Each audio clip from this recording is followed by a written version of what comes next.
ഓം നമോ ഭഗവതേ വാസുദേവായ. പ്രിയ സജ്ജനങ്ങളെ, എല്ലാവർക്കും നമസ്കാരം. സത്സംഗവേദിയിൽ നമ്മൾ ശ്രീമദ് ഭഗവത്ഗീതയിലെ 13-ാം അധ്യായമായ ക്ഷേത്രജ്ഞ വിഭാഗ യോഗത്തിലെ 22 ശ്ലോകങ്ങളാണ് പൂർത്തിയാക്കിയത്. നമുക്ക് 23-ാമത്തെ ശ്ലോകം നോക്കാം. ഉപദ്രഷ്ടാനുമന്താ ച ഭർത്താ ഭോക്താ മഹേശ്വരഃ പരമാത്മേതി ചാപ്യുക്തോ ദേഹേസ്മിൻ പുരുഷഃ പരാ. ഉപദ്രഷ്ട, മേൽനോട്ടക്കാരൻ അഥവാ നിരീക്ഷകൻ അഥവാ സാക്ഷി.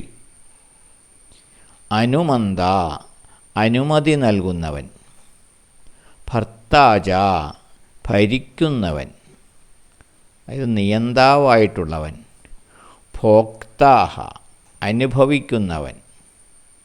മഹേശ്വരഃ, മഹേശ്വരൻ, എല്ലാറ്റിൻ്റെയും ഈശ്വരനായിട്ടുള്ളവൻ. പരമാത്മാച, പരമാത്മാവ്.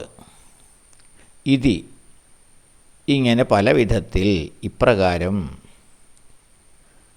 അസ്മിൻ ദേഹേ, ഈ ദേഹത്തിൽ സ്ഥിതി ചെയ്യുന്ന. പരംപുരുഷഃ, പരംപുരുഷനെ. ഉക്തഃ, പറയപ്പെടുന്നു.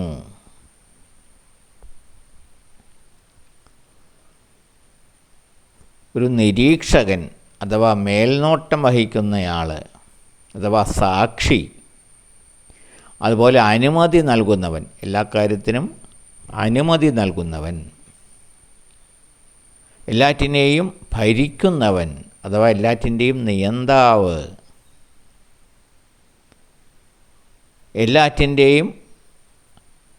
എല്ലാറ്റിനെയും അനുഭവിക്കുന്നവൻ. എല്ലാറ്റിൻ്റെയും ഈശ്വരൻ. പരമാത്മാവ് എന്നിങ്ങനെ പല വിധത്തിൽ ഈ ദേഹത്തിൽ സ്ഥിതി ചെയ്യുന്ന പരംപുരുഷനെ പറയപ്പെടുന്നു. ഈ ദേഹത്തിൽ സ്ഥിതി ചെയ്യുന്ന പരംപുരുഷൻ സകലതിനും മേൽനോട്ടക്കാരനാണ്. അതായത് ഈ ശരീരത്തിൻ്റെ അഥവാ ശരീരം ചെയ്യുന്ന എല്ലാ കർമ്മങ്ങളുടെയും മേൽനോട്ടക്കാരനാണ്, നിരീക്ഷകനാണ്, എല്ലാ കർമ്മങ്ങൾക്കും സാക്ഷിയായിട്ടുള്ളവനാണ് ഈ പരംപുരുഷൻ അഥവാ ജീവാത്മാവ്. എല്ലാ കാര്യങ്ങൾക്കും അനുമതി നൽകുന്നവനാണ്. ശരീരം ചെയ്യുന്ന എല്ലാ കർമ്മങ്ങൾക്കും അനുമതി നൽകുന്നത് ഈ ജീവാത്മാവാണ്. എല്ലാറ്റിനെയും നിയന്ത്രിക്കുന്നവൻ, അതായത് ശരീരം ചെയ്യുന്ന എല്ലാ കർമ്മങ്ങളെയും നിയന്ത്രിക്കുന്നത് ഈ ജീവാത്മാവാണ്. എല്ലാം അനുഭവിക്കുന്നവൻ, ശരീരത്തിലൂടെ അഥവാ ദേഹത്തിലൂടെ ഈ സുഖദുഃഖാദി എല്ലാ വികാരങ്ങളും എല്ലാം അനുഭവിക്കുന്നവൻ അഥവാ ശരീരത്തിന് അവ അനുഭവവേദ്യമാക്കുന്നവൻ ഈ ജീവാത്മാവാകുന്നു. എല്ലാറ്റിൻ്റെയും നാഥൻ, അതുപോലെ പരമാത്മാവ് എന്നിങ്ങനെ പല വിധത്തിൽ ഈ ജീവാത്മാവിനെ വിശേഷിപ്പിക്കപ്പെടുന്നു.